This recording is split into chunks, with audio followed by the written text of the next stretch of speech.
Gene Okerlund is with Bobby Heenan, the greatest manager of all time. Yet he's not bringing much to the table in this pay-per-view event. Yeah, we see him on TV and get a warm feeling, but then he just says nothing. It's funny. They mention him and feature him twice on the show.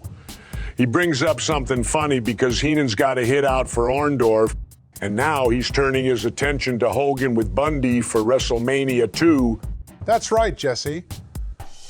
And Gene mentions that none of his guys are in the tournament, but Heenan says not to worry because his guys are always watching. Yeah, and Heenan mentions he's bringing $50,000 with him, whether it's Bob Orton or whoever, to pay out the bounty for taking out Paul Orndorff. Thank God he sold that bag back from Andre. I think Andre would have only been able to give out $1,000 of his money. We're now headed for the Dollar Slam Challenge, with Bob Orton Jr. versus Paul Orndorff in our last match of the first round of the tournament. That's right, Gorilla. And I've got to refer to Bob Orton as the Mechanic Bob Orton, which sounds more like a 1996 gimmick name next to the plumber T.L. Hopper and the Goon. Yeah, Bob is looking more like the Ace Hardware man.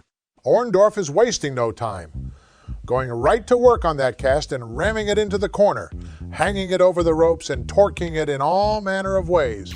Yeah, this is the heyday of the Bob Orton cast gimmick here in November of 1985. Hot shot by Orton cuts off Orndorff as he drops him on the ropes, and Dorff pulls down Orton's trunks, and they actually pixelate his ass crack. Jesse, you're really riding me hard tonight. Oh, come on, Gorilla. I'm just having a little fun. You know, I respect you, even if I do like to give you a hard time. Orton bridges up and does a backslide. Gets two. He tries a flying head scissors in the corner, but I don't think he was really going for that.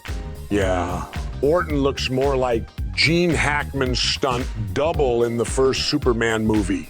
The crowd is definitely into Paul Orndorff as a babyface here in November 1985. Orndorff gives chase. Orton goes to the opposite side and starts twisting the cast. He's got his back to the ring and he's twisting the cast, apparently in a way that's to get the loaded section in.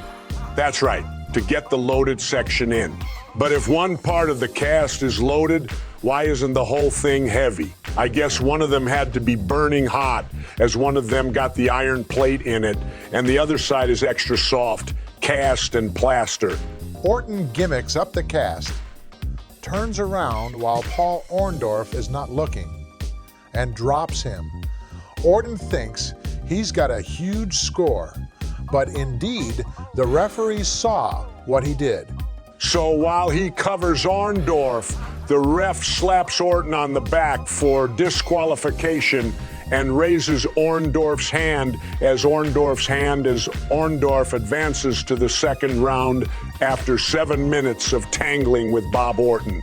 After the bell, they continue to slug it out as Orndorff sends Orton flying out of the ring and stands tall. You know, Gorilla, they are two good wrestlers, but it was a boring match to watch. The crowd wasn't really into it. There were a lot of holds and reversals in the first half, so it was tough for the fans to react to it. Yeah, the structure of this match didn't work that well in terms of showing off the talents of Santana and Orndorff. The double countout finish is a way to book an ending that gives another wrestler an advance into the next round due to two guys being eliminated. Exactly, Gorilla. It just didn't click with the crowd tonight.